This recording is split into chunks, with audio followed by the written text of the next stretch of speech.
Bonjour Michel, vous êtes arrivé sur place ce week-end. Alors nous avons fait une halte sur notre route au bord de la rivière Dronne, près de la ville de Brantôme, au cœur du Périgord vert. Comme vous pouvez le voir autour de moi, tout est vert. Alors nous irons aussi dans le Périgord blanc, le Périgord pourpre, le Périgord noir qui est sans doute le plus connu. Mais sur cette palette de couleurs, je ne garantis pas que parfois on se mélange pas un peu les pinceaux. Mais nous avancerons et nous avons eu la chance avec Bichente Akala de pouvoir commencer le 15 août sur les chapeaux de roue. On se laissera guider par les lumières et les sons pour savoir à quoi ressemble l'été en Périgord. On ira butiner sur les routes en cherchant d'abord la porte d'entrée. On se demande ici, là, est-ce qu'on est déjà en Périgord ou pas? À la frontière. Comment? À la frontière. On est à la frontière, là.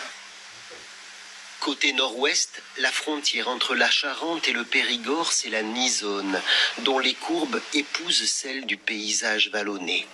Et quelques fougères plus loin, nous voici dans ce qu'on appelle le Périgord vert, pays de forêts et de champs. On avance. Bonjour. Alors c'est la saison de l'arrosage là? Ah ouais. Parce que c'est chaud là. C'est très sec. Quand vous ne pas arrosé, il n'y a rien. Ah bon? Il n'y a rien qui pousse. Vous voyez là, eh ben, il n'y a pas de graines. L'été c'est quand même une grosse période de travail pour vous. Ah, c'est la plus grosse pratiquement. Hein. Il y a les vacances autour mais... Il y a les vacanciers autour. Oui. Il y a les vacanciers autour mais pas les vacances pour vous. Pas les vacances pour nous, bah, c'est pas notre saison. Quoi. L'atmosphère des vacances, on pourra la savourer sur la place de Verteillac. Elle a un goût d'enfance et de barbe à papa. Ça fait longtemps que je n'avais pas mangé. Hein. C'est bon? C'est très bon. Verteillac est un des seuls villages de la région à avoir maintenu sa fête annuelle. On a voulu faire quelque chose pour innover, pour essayer de refaire vivre le village, quoi. Et Parce donc, que cet été, c'est difficile. Hein. L'été est très difficile avec le Covid-19, forcément. Marie-France Pariasson. Donc je n'embrasse pas ces dames, mais le cœur y est. Temps fort de la journée, remise de diplômes citoyens pour les couturières qui ont fabriqué des masques. Ça touche.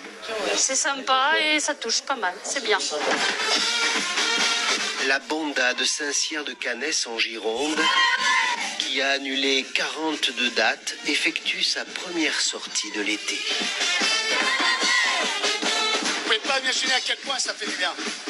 Pour les jeunes que l'on a ici, c'est énorme pour eux. C'est les seules vacances qu'ils ont, eux. C'est la musique. S'ils n'ont pas ça, ils n'ont pas de vacances.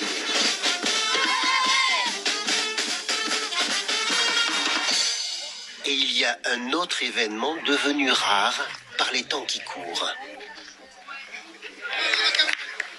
Le concours de pétanque.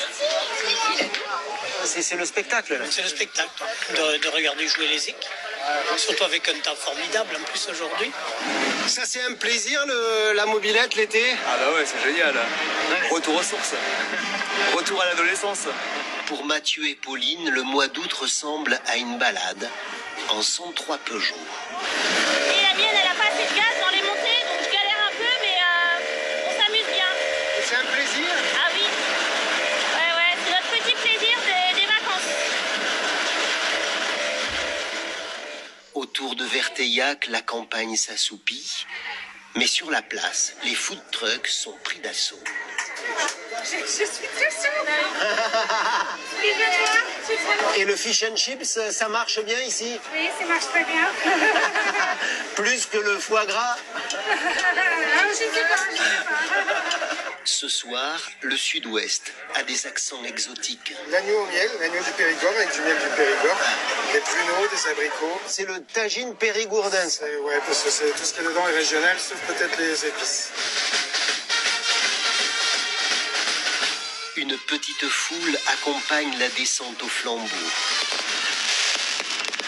Jusqu'au bouquet final de cette journée à part, parenthèse festive, un instant dans la lumière et le son de l'été, sur les routes du Périgord.